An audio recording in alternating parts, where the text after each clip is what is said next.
Stock trading 360 में guys आपका फिर से स्वागत करता हूं ब्राइटकॉम ग्रुप लिमिटेड स्टॉक के साथ। जैसा कि मैंने आपको कल की वीडियो में बताया था कि एक अच्छी अप मूवमेंट आ सकती है इस स्टॉक में, तो वैसा ही आपको देखने को मिल रहा है। तो कहीं ना कहीं ऑपरेटर भी अपने जो शेयर्स हैं वो इसमें से लूज़ नहीं करना चाह रहे हैं। वो नहीं चाह रहे कि हमें वो मौका गंवाना पड़े जहाँ रिटेल इन्वेस्टर्स के हाथ में ज़्यादा से ज़्यादा स्टॉक की होल्डिंग आ जाए। तो ब्राइटकॉम ग्रुप एक बाय कॉल है गाइस, अभी काफ़ी अच्छे वैल्यूएशन पे और काफ़ी अच्छे डर्ट प्राइस पे आपको ये अवेलेबल है मार्केट में। जो 122 रुपये का हाई लगाने के बाद, 123 रुपये का हाई लगाने के बाद गाइस अभी अभी 40 रुपये पर आपको ये स्टॉक देखने को मिल रहा है। तो क्योंकि एक करंट प्राइस अभी इसका 40 रुपये के आसपास है, एक 8,000 करोड़ के आसपास की मार्केट कैप की कंपनी है। बात करें हम इसके इंडस्ट्री पी और स्टॉक पी की, तो काफ़ी ज़्यादा सही वैल्यूएशन पे आपको मिल रहा है। ओवरबोट और या ओवर प्राइस्ड ये स्टॉक अभी नहीं है।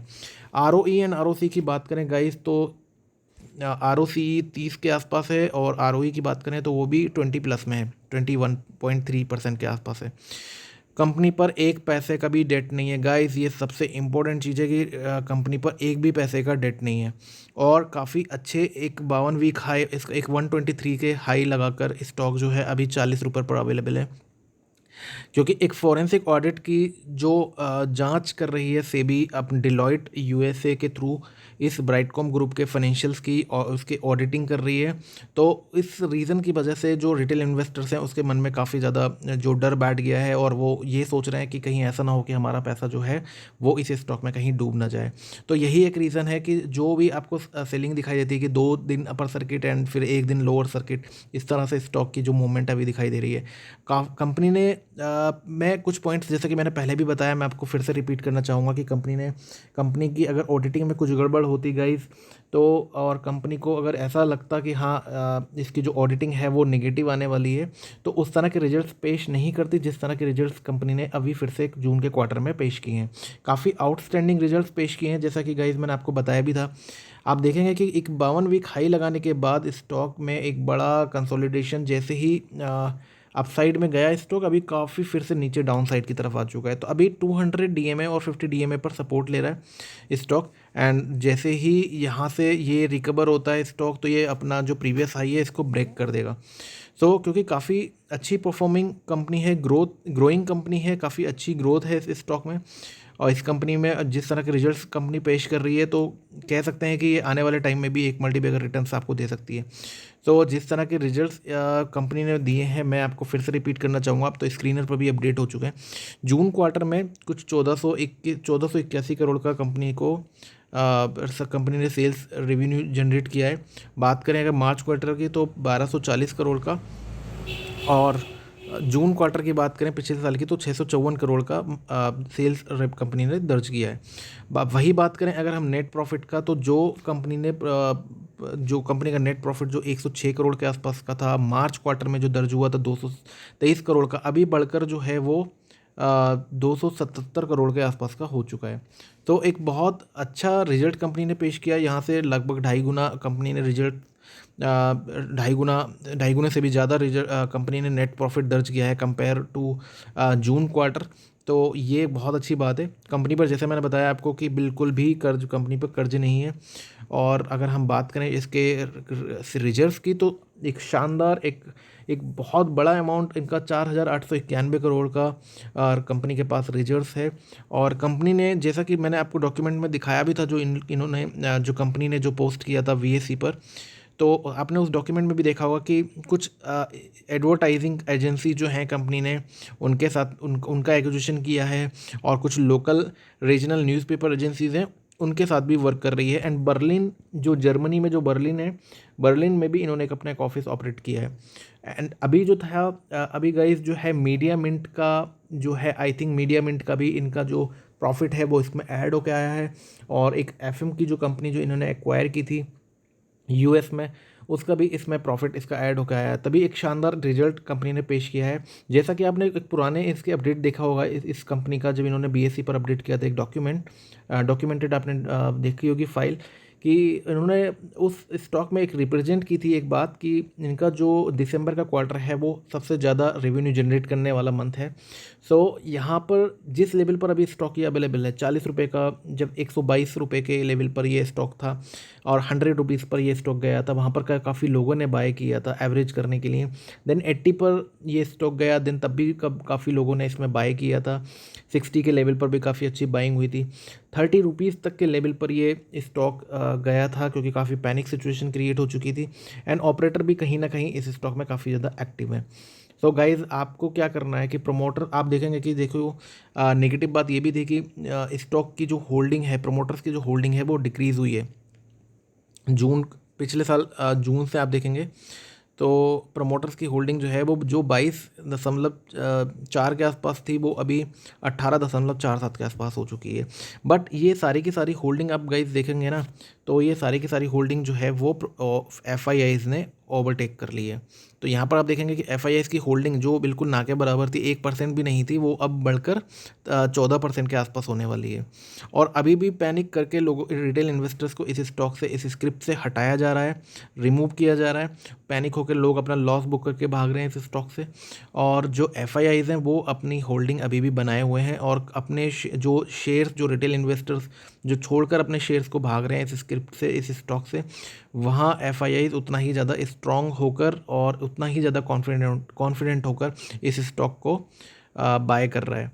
तो यहाँ पर जो भी लॉस है गाइज़, यहाँ पर सारा का सारा लॉस जो है वो रिटेल इन्वेस्टर्स का है। आप खुद भी देख सकते हैं, जहाँ 75% की जो होल्डिंग थी पब्लिक की वो अभी मात्र 67 रह चुकी है और आप आने वाले कुछ क्वार्टर में देखेंगे कि वो 60 भी हो सकती है। यहाँ पर जो गेम खेल रहे हैं बेसिकली वो ऑपरेटर्स ही खेल रहे हैं। उनको पता है कि इसकी जो मार्केट वैल्यूएशन है वो कुछ और है, जो ये 40 रुपये वाला स्टॉक नहीं है गाइज़। अगर आप कंपेयर करेंगे इसका बाकी और सारे स्टॉक्स के साथ में, तो जिस तरह के इसके पास रिजर्व्स हैं अभी पड़े हुए, तो मैं दावे के साथ कह सकता हूँ कि इस स्टॉक की जो फेयर वैल्यूएशन है वो लगभग 250 से 300 रुपये के आसपास है।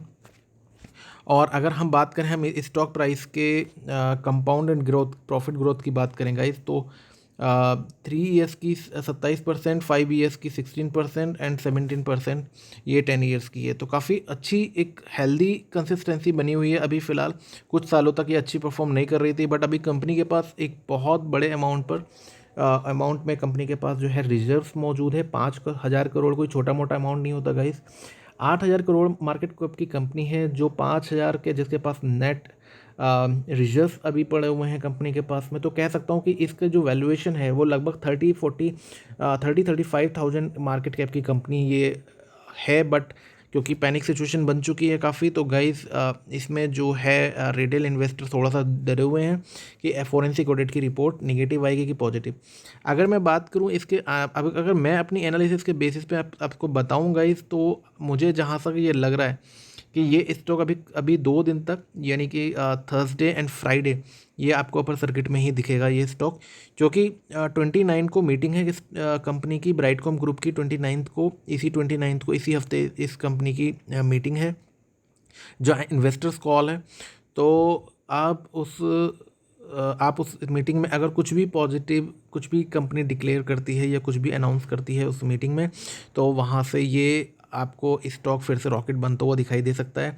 अगर फॉरेंसिक ऑडिट का भी कभी भी अपडेट आ सकता है कंपनी के पास से, और जैसे ही वो अपडेट आएगा, जैसे ही वो पब्लिकली अनाउंस होगा, तो गाइज़ ये स्टॉक ये 40 रुपये से सीधे आपको 150 रुपये पर जाता हुआ दिखेगा। तो ब्राइटकॉम ग्रुप मेरे एंड से बाय कॉल है। और कंपनी को अगर थोड़ा सा भी डर होता है फॉरेंसिक ऑडिट का, या उन्हें कुछ अगर वो कॉन्फिडेंट नहीं होते अपनी फॉरेंसिक ऑडिट की रिपोर्ट पर, तो वो कंपनी इस तरह के रिजल्ट्स पेश नहीं करते जिस तरह के रिजल्ट्स कंपनी ने पेश किए हैं।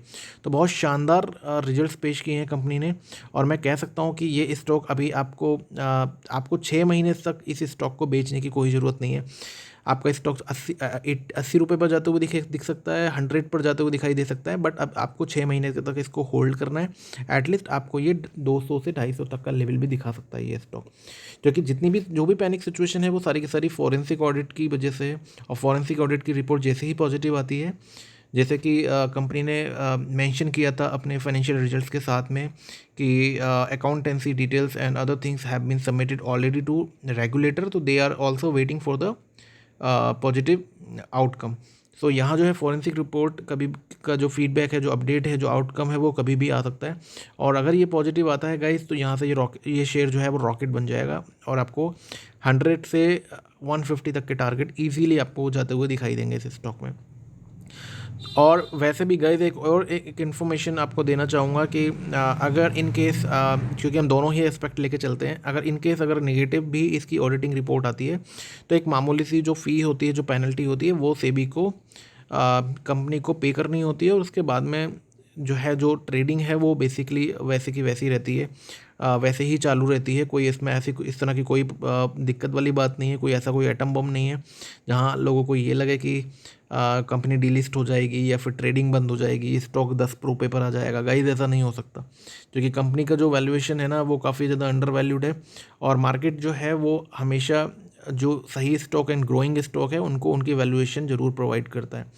तो यहाँ पर मेरे एंड से बाय कॉल है। 40 रुपये भी आपको ये बहुत अच्छे प्राइस में मिल रहा है गाइस। बहुत लोग तो इसमें 60 रुपये 80 रुपये पर भी स्टक हुए बैठे हैं, तो आपको बहुत अच्छे लेवल पर मिल रहा है। अगर यहाँ से 80 रुपये पहला टारगेट मैं आपको दूंगा इसका 55 रुपीज़ का, इसका फर्स्ट लेवल है, फर्स्ट टारगेट है गाइस। तो इसका जो फर्स्ट टारगेट है गाइस वो आपको मिलेगा 54 का। और अगर मैं T2 की बात करूं, टारगेट 2 की बात करूं, तो इसका जो टारगेट है वो 65 का है। अगर ये इन दोनों लेवल को भी क्रॉस कर जाता है ये स्टॉक, तो इसका टारगेट जो है वो आपको 80 रुपीज़ तक जाते हुए दिखेगा। तो चांसेस हैं कि ये आपको 80 रुपये पर जाते हुए दिखाई दे स्टॉक, और आपको सिर्फ इसमें होल्ड करना है। और अगर फॉरेंसिक रिपोर्ट अगर पॉजिटिव आती है तो गाइज़ आपको ये 150 का लेवल ईजिली दिखा देगा। तो आपको सिर्फ होल्ड करना है गाइज़ इस स्टॉक को, एंड बाकी आप अपने फाइनेंशियल एडवाइज़र से भी कंसल्ट कर सकते हैं। Thank you so much guys and all the best.